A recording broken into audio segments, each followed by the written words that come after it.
I am Jewish. I am Muslim. And we just arrived in a country That likes both of us. And this country you will never guess.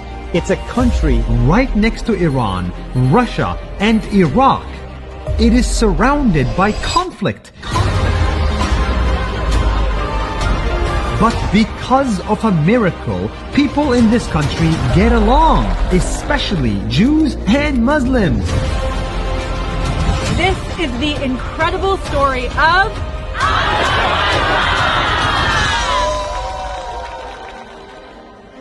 In Azerbaijan, there are more than 30,000 Jews and 10 million Muslims, living mostly in peace. Here, there is a town that is 100% Jewish. It's the last Jewish town outside of Israel. It has its own synagogues, schools, language, and traditions.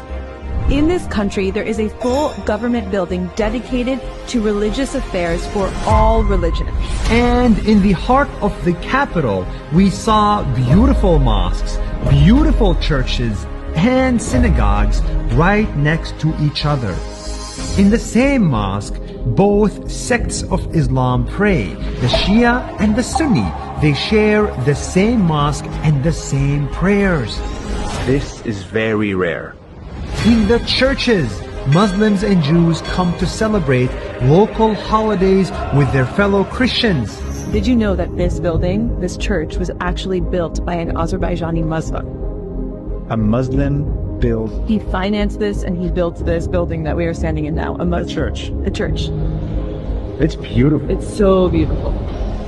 In the synagogues, rabbis practice their religion freely for thousands of years. He just had his grandson's bar mitzvah yesterday, and representatives from the Muslim and Christian community came to celebrate his grandson. There are Jewish schools in this Muslim country dedicated to helping Jewish people keep their identity and learn their language. It was even opened by the president himself. People don't just live next to each other, they also marry each other.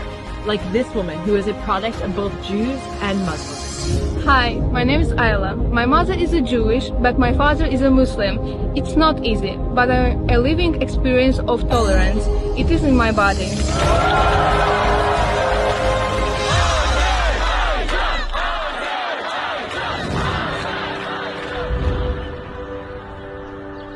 Why do you think this is happening in this country?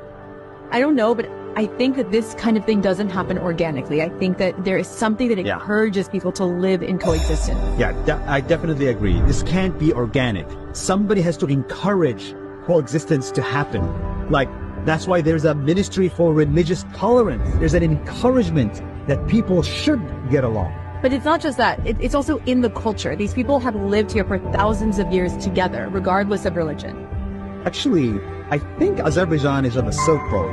And if it's on the Silk Road, it means for thousands of years, you have to be open to new ideas and new religions and new people passing by for thousands of years. So you become more tolerant to new people that are different from you. But there's also this kind of feeling that there is no extremism. Yeah. That you can come together and pray and be at one, but there is no extremism in any group. Yeah, and I think that's really what I like the most about this country is if you're extremist in your thoughts or your actions or your ideas, then there's no space for that. Coexistence requires compromise. All of us to compromise so that we can live together. After 5 days of touring the country, meeting locals, celebrating traditions, and eating good food, we are leaving Azerbaijan excited. Because coexistence is possible.